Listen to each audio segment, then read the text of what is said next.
दोस्तों, हमारे ज़माने में जब टीचरों का इंटरव्यू होता था तो टीचरों से उनके पढ़ाई के बारे में कम और बच्चों को हैंडल करने के बारे में ज़्यादा पूछा जाता था। एक बार हमारे सामने इंटरव्यू चल रहा था और प्रिंसिपल सभी टीचरों का इंटरव्यू ले रहे थे। काफ़ी टीचर इंटरव्यू देने के लिए आए हुए थे। प्रिंसिपल ने टीचर पांडे जी से पूछा, हे पांडे जी, बताइए अपने बारे में। पांडे जी बोले, सर जी, पढ़ाई के बारे में क्या पूछोगे? मेरा बच्चों को मारने का 40 प्रकार का एक्सपीरियंस है, जैसे पीठ पे ढेंचू, सर पे कोनी, और हाँ, मेरा फेवरेट है कनपट्टी के नीचे दे संटी। प्रिंसिपल बोले, पांडे जी सैलरी कितनी लेंगे? और पांडे जी का सिलेक्शन हो गया। अब प्रिंसिपल ने टीचर टीना से कहा, अब तुम बोलो। टीचर टीना बोली, सर मेरा नाम टीना है और मैंने बच्चों का चैन छीना है। मुझे ना बच्चों को होमवर्क देने में बहुत मज़ा आता है। मैंने अपने ट्यूशन के बच्चों को इतना होमवर्क दिया था, वो बेचारा स्कूल से छुट्टी लेकर मेरा होमवर्क करता था। और सबसे मज़े की बात सुनो, उस बच्चे की मम्मी ने बताया कि वो बच्चा आज तक मेरा होमवर्क कर रहा है। और इस प्रकार टीचर टीना का भी सिलेक्शन हो गया। हमारे स्कूल में अलग अलग प्रकार के टीचर थे। सबसे पहला संकी टीचर।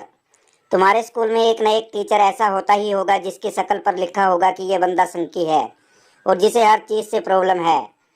एक बार मेरे संकी टीचर ने मुझे टोका और बोला, हे बेटा, कहाँ जा रहे हो? और बोला, ये कैसे घोड़े जैसे बाल बना रखे हैं और ये हाथ में क्या है? अरे ब्रेसलेट। और बोला, क्या यहाँ फैशन करने आए हो? मैं बताता हूँ कि कैसे तुम फैशन करते हो। और नाई बुलाकर मेरे सारे बाल कटवा दिए और मेरा प्यारा ब्रेसलेट कूड़े के डब्बे में डाल दिया। और दूसरी बात, ये संकी टीचर हमेशा क्लास में 10 मिनट लेट आता था और 10 मिनट का ब्रेक लेकर पढ़ाता था और हमेशा चिढ़ा रहता था जैसे कि घर पे बीवी से लड़कर आया हो। क्लास खत्म होने पर मेरे दोस्त ने बताया, जिसका घर उस संकी टीचर के पास था, कि आज सुबह उसने अपनी पत्नी से अपना जूता मांगा था। तो उसकी पत्नी ने जूता फेंक कर मारा, जो मेरे दोस्त के घर पर गिरा, और बोली, आज से अपना खाना खुद बना लेना, मैं मायके जा रही हूँ। और एक बार हमारे स्कूल में चाकू लेकर चोर घुस आए। सभी टीचर और बच्चे उनको देखकर छुप गए, परंतु ये संकी टीचर उनके सामने आया और बोला, अरे ये कौन सा तरीका है स्कूल में चाकू लेकर घूमने का? और चंबल के डाकू की तरह उन पर डंडा लेकर टूट पड़ा और उसको देखकर चोर भाग गए। दूसरा, हमारा स्पोर्ट वाला टीचर। हमारे स्पोर्ट वाले टीचर को सिर्फ दो ही काम थे। पहला, असेंबली में फुल अटेंशन और स्कूल को स्टैंडर्डाइज करना, और दूसरा, गेम खिलवाना। और उससे ये दोनों काम भी नहीं होते थे। जिस दिन हमारा गेम का पीरियड होता था वो अब्सेंट होता था। हमारे स्कूल में एक स्टोर रूम था जहाँ खेलने की सारी चीज़ें रखी होती थी, जैसे फुटबॉल, बैट बॉल, बैडमिंटन, और ये सारी चीज़ें ऐसी थी जो हमें कभी नहीं मिली।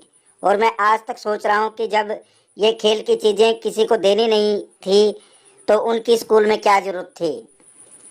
और सुनो, हमारा स्पोर्ट टीचर सब लड़कियों को सामान बड़े ही प्यार से देता था। यदि गलती से लड़कों ने कुछ मांग लिया तो ऐसे ट्रीट करता था जैसे कि हमने उसकी किडनियाँ मांग ली हों। तीसरा, हमारा हिंदी पढ़ाने वाला टीचर। हमारा हिंदी का टीचर हमें हिंदी ऐसे पढ़ाता था जैसे कि वह सब कुछ जानता है। जैसे कि वह बोलता था, यह दोहा अपने कालिदास जी ने लिखा है, उन्हें सुबह उठकर दूध पीना पसंद था। बिल्कुल ऐसे बताते थे जैसे कि कालिदास इनके मामा जी का लड़का है और दोनों ने 100 साल पहले मिलकर कविताएं लिखी थी। तुम्हें पता है हिंदी के चैप्टर के नाम कैसे होते थे? दो बैलों की कथा, भोला ने दो बातों की गांठ बांध ली, महमूद और उसका 5 रुपए का चिमटा, लाल माटी बेचने वाली। और हमारा हिंदी वाला टीचर हमें ऐसे पढ़ाता था जैसे कि वो खुद इन कहानियों में था। अरे सुनो, लाल माटी वाली बड़ी ही नेक औरत थी और रोज 100 किलोमीटर चलकर चट्टानों पे चढ़कर माटी बेचने जाती थी। चौथा, हमारा इंग्लिश वाला टीचर। हमारा इंग्लिश वाला टीचर हमें इंग्लिश ऐसे पढ़ाता था जैसे कि अंग्रेज भारत छोड़ने से पहले उनको ही इंग्लिश देकर गए हों। वो ऐसा दिखाता था कि उसने हिंदी तो कभी बोली ही नहीं। मेरा तो इंग्लिश में बहुत हाथ तंग था, और क्या कहूँ कि मेरा तो इंग्लिश में सब कुछ तंग है। मुझे आज तक ये समझ नहीं आया कि नॉलेज को इंग्लिश में KNOWLEDGE लिखते हैं, तो knowledge क्यों नहीं बोलते?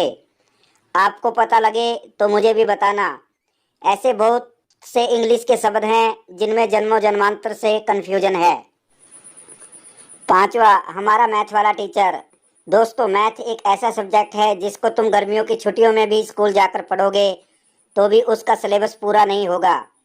पहली बात तो मैथ की बुक किसी डिक्शनरी से भी मोटी होती है। तुम्हारे 2 पीरियड तो मैथ की बुक में चैप्टर ढूंढने में ही चले जाएंगे। यदि तुम्हारे स्कूल में 8 पीरियड होंगे तो उनमें से 4 पीरियड तो मैथ के टीचर ही ले लेंगे, 1 पीरियड उसका खुद का और 3 पीरियड उन टीचरों के जो अब्सेंट होंगे। मेरा मैथ बहुत खराब था और जो मेरा मैथ का टीचर था उसको पता नहीं क्या बीमारी थी, वह हर क्वेश्चन मेरे से ही पूछता था। जैसे, अरे बेटा राहुल बता जरा, ये 2 को अंदर इंटू करूं या ब्रैकेट खोलूं और ये पीछे वाला 2 बाहर आकर 2 हो जाएगा। और जब मैं नहीं बता पाता तो उस टीचर के कारण क्लास में मेरी बहुत इज्जत होती थी। मुझे पता नहीं आपको मैथ कितना पसंद है, मुझे तो नफरत थी। मुझे तो सिर्फ एक ही जगह नंबर बढ़ते देखना पसंद है, वो है मेरे व्यू और सब्सक्राइबर। और यदि आपने अभी तक मेरा चैनल सब्सक्राइब नहीं किया हो तो प्लीज़ सब्सक्राइब कर दो। धन्यवाद।